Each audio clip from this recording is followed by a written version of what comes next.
आज नहीं तो कल ये साड़ी हम जरूर लेंगे। আসসালামু আলাইকুম, welcome to my another video. So সেদিন বিয়েতে পরার জন্য কিছু শাড়ি দেখতে চলে গিয়েছিলাম নিউ মার্কেটে। আর নিউ মার্কেটে গিয়ে হচ্ছে আমরা পূর্ণিমা শাড়িতে প্রথমে যাই।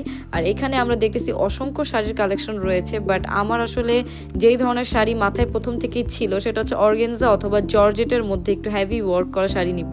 সো এইখানে হচ্ছে আমি আমার কোনো পছন্দের মন মতো শাড়ি পাইনি। তারপরে হচ্ছে আমরা চলে গিয়েছিলাম নিভির ফ্যাশন এই শপটাতে। নিভির ফ্যাশনে এই শাড়িগুলোর প্রাইস চেয়েছিল 16,500 টাকা করে, এগুলো সেমি ব্রাইডাল।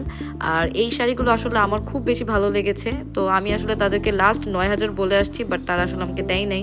12,000 টাকা নাকি লাস্ট।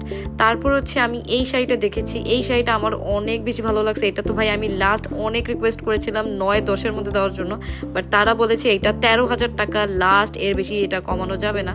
বাট এই শাড়িটা আমার অনেক বেশি ভালো লাগছে, এই জন্যই বললাম ইয়ে শাড়ি হাম জরুর লেঙ্গে আজ নেই তো কাল। সো তারপর আমি আমার বাজেটের মধ্যে নিবিড় ফ্যাশন থেকে এই শাড়িটা নিয়েছি। এই শাড়িটার প্রাইস পড়েছে 5,400 টাকা। আর এই শাড়িটাও মোটামুটি অর্গানজার মধ্যে আমার কাছে ভালোই লেগেছে পার্টিতে পরার জন্য। তাদের থেকেই হচ্ছে আমি ম্যাচিং এই পেটিকোটটা নিয়েছি, এটার প্রাইস পড়েছে 600 টাকা। এবং সেখান থেকে আমি আমার ব্লাউজ মেকিং করেছি 800 টাকা দিয়ে। And here is my final look. আমার হাজব্যান্ড তো অনেক ক্রাশ খেয়ে গেছে আমার এই শাড়ি পরা দেখে। তো কেনার সময় আমার হাজব্যান্ড আসলে সিলেক্ট করে দিয়েছিল কালারটা, ওর আসলে এরকম লাইট কালার খুব পছন্দ। আর আমি শাড়ি একদমই পছন্দ করি না, সেটা তোমরা অনেকেই জানো। আমার কাজিনরা বলেছে এবার শাড়ি পরতেই হবে, সবাই শাড়ি পরবে। সো কেমন লাগছে আমাকে শাড়ি পরে অবশ্যই জানাও। টেক কেয়ার, টাটা, আল্লাহ হাফিজ।